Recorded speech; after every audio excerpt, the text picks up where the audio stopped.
Hello everybody, hope you're doing well. I have a quick little, hopefully 5 minutes or less, guide on how to play Baldur's Gate from character creation to actually getting in game. So, there's a few things you need to know. First, right here at the origin thing, this is just like whether your character has a predetermined backstory or not.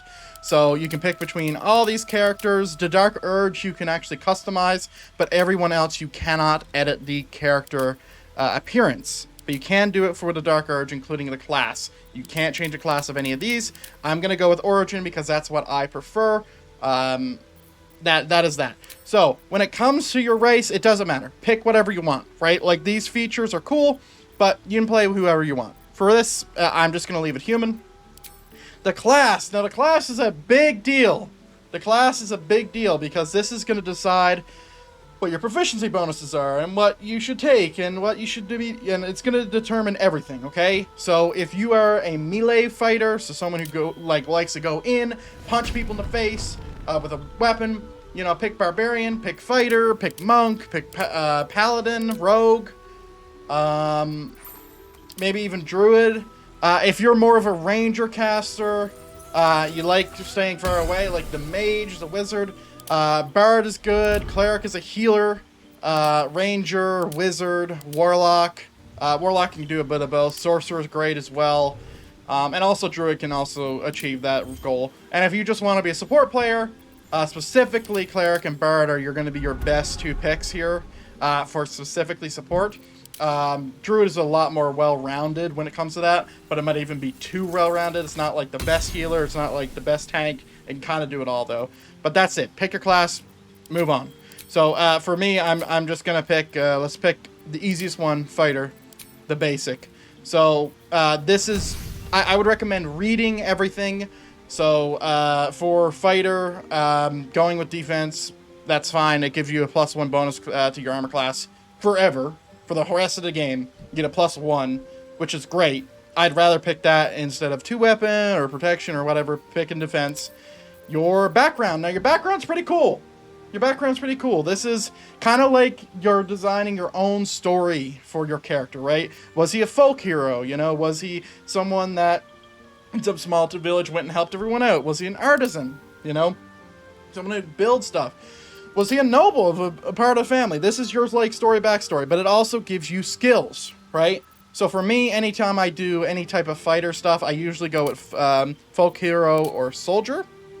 In this case, we're going to do soldier because it gives us some intimidation.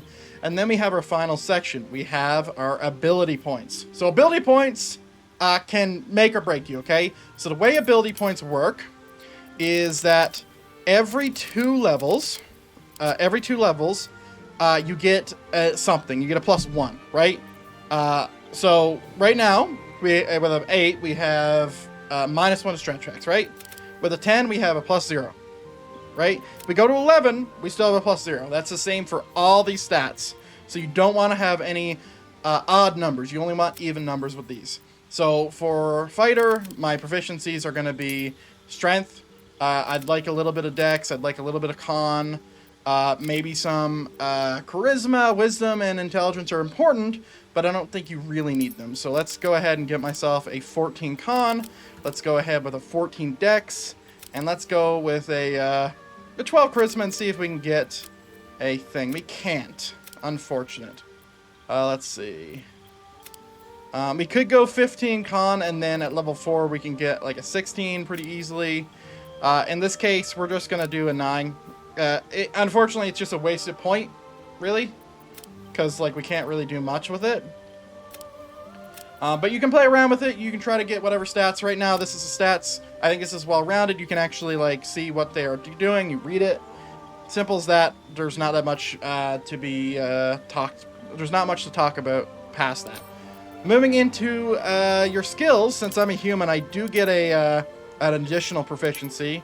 So for fighter, I'm going to be always in there. I'm probably not going to be stealthing very much, but I'm probably going to be doing a lot of survival checks, perception checks.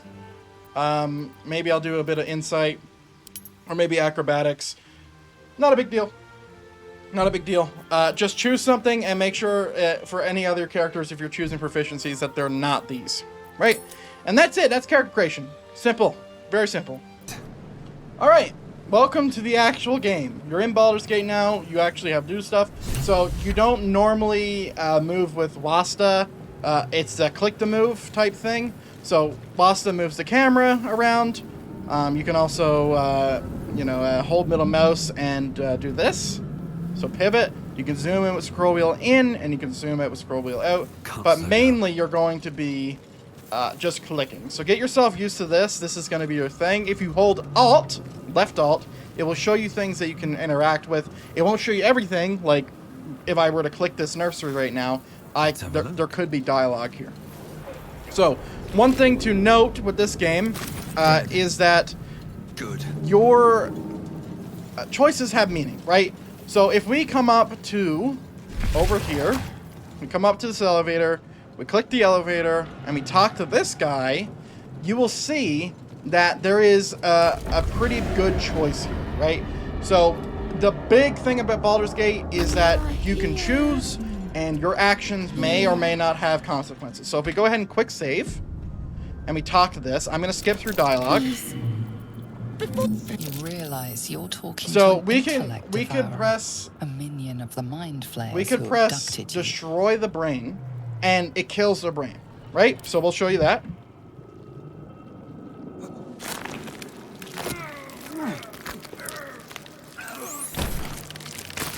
So that's what happened, right?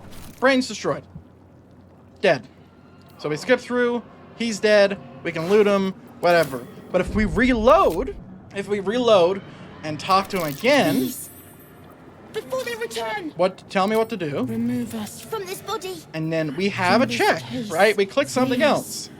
So we can investigate, we can use our strength check, and we can use our dex check. So you can see those pluses there in details. Do you see the details on the left? So with investigation, since our wisdom isn't very high, our intelligence isn't very high, we get a -1 to the check, right? Our strength, we get a +3. Our dex, we get a +2. So we're going to go ahead with strength. We're going to roll our dice by just clicking on it. Got 11. Great. 11 plus 3 is 14. You need to meet or beat the DC. And then we have a whole different thing here. And then you have another option. It branches, right? So we can mutilate the brain or we can spare it. And now, what you'll notice, you'll drop it in the grain and then it'll sprout legs and do that whole thing. Very gross. But now... We must go to the helm. At the helm. Now we actually have a little creature. And we can move it. So that's the biggest thing about this game that you need to know. Really, that's everything. That's character creation, chat dialogue stuff. I'm sure there's a lot more that you would love to know. But it's not a big deal, right? The game has pretty good tooltips. Most things like, something that you might not know because I know that someone else didn't. You can change the difficulty in here. I wouldn't imagine going Tactician, which is the hardest difficulty, as your first time going through. Could be a good idea. It might be a less fun experience. Balance, Explorer, that would be great. But yeah, thank you for watching, everybody. I hope you have an enjoyable gaming experience. Have a good one.